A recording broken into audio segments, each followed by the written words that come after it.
Squanto.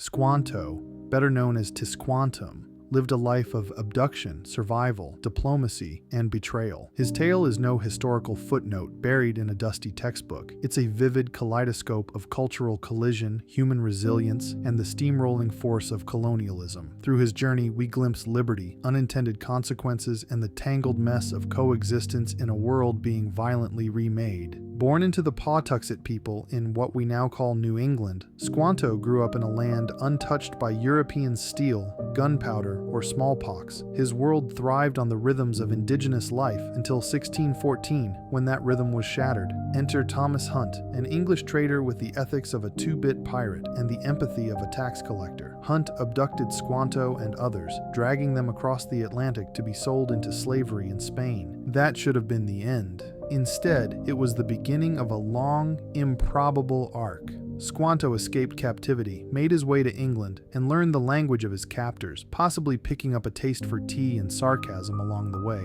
His survival was nothing short of miraculous, a one-man embodiment of grit, navigating the early days of globalization with nothing but his wits and the instincts of a man who refused to vanish. When he returned to his homeland in 1619, it was gone. The villages? Empty. The people, dead, wiped out by an epidemic likely carried by European ships. It was a biological apocalypse, a silent massacre, a gift from the old world to the new. The echoes of his people were all that remained, ghosts haunting a land reclaimed by silence. The law of unintended consequences had struck with surgical cruelty, proof that good intentions and bad germs travel on the same winds. By 1621, Squanto had transformed once more, this time into a go-between, a cultural broker for the struggling pilgrims of Plymouth Colony. He taught them how to plant maize, fertilize with fish, and not die in the woods. But was he a benevolent teacher or a shrewd operator, playing both sides for his own survival? Probably both, because real people don't fit neatly into parables. His actions highlight the potential of voluntary collaboration, but also the razor-thin line between diplomacy and manipulation, especially when power isn't equally shared. Naturally, the Pilgrims mythologized him. Governor William Bradford and Edward Winslow wrote Squanto into their colonial gospel as a divine instrument of salvation, sent to validate their mission. But history isn't written by the saved, it's written by the survivors with printing presses. And in their telling, Squanto's complexity was flattened into a morality tale. For those who believe in liberty,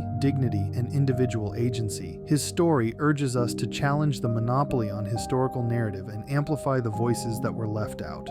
Then there's Thanksgiving, that sanitized slice of Americana served with cranberry sauce and half-truths. In the national myth, Squanto becomes the smiling native at the first feast, but the real story is darker and more tangled. It's not about harmony, it's about survival, hope laced with heartbreak. His life demands we reject the fairy tale and face the real question. How do we square the ideals of freedom and justice with the historical machinery that crushed entire peoples? How do we move forward with honesty, dialogue, and a sense of repair? Squanto's legacy also forces us to confront the paradox of cultural exchange. The power to connect and enrich, but also to dominate and destroy. He bridged two worlds with astonishing grace, but the bridge was built over the wreckage of his own people. Still, his example reminds us that genuine cooperation, free from coercion, can spark something enduring. It's a principle worth fighting for, especially in a world still wrestling with empire's long shadow. In the end,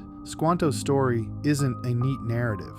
It's a jagged mosaic, pieced together from trauma, triumph, and the raw stuff of human endurance. It dares us to challenge tidy history, to remember that progress is not inevitable, to honor not just the names in textbooks, but the unnamed multitudes whose lives shaped this land. History is not a parade, it's a reckoning, and Squanto walks right through its center, haunted, resilient, and unflinchingly real. You've just endured a thrilling snippet of the RPTM podcast. We sincerely hope our comedic genius left you in stitches, and of course, we're crossing our fingers that we've also brought a tear or two to your eye. And hold on to your hats, because if your brain cells are still intact after this roller coaster, consider gracing us with a sacred thumbs up. If that's not enough, give that subscribe button a whack. We wouldn't want you to miss out on the riveting sagas we've lined up.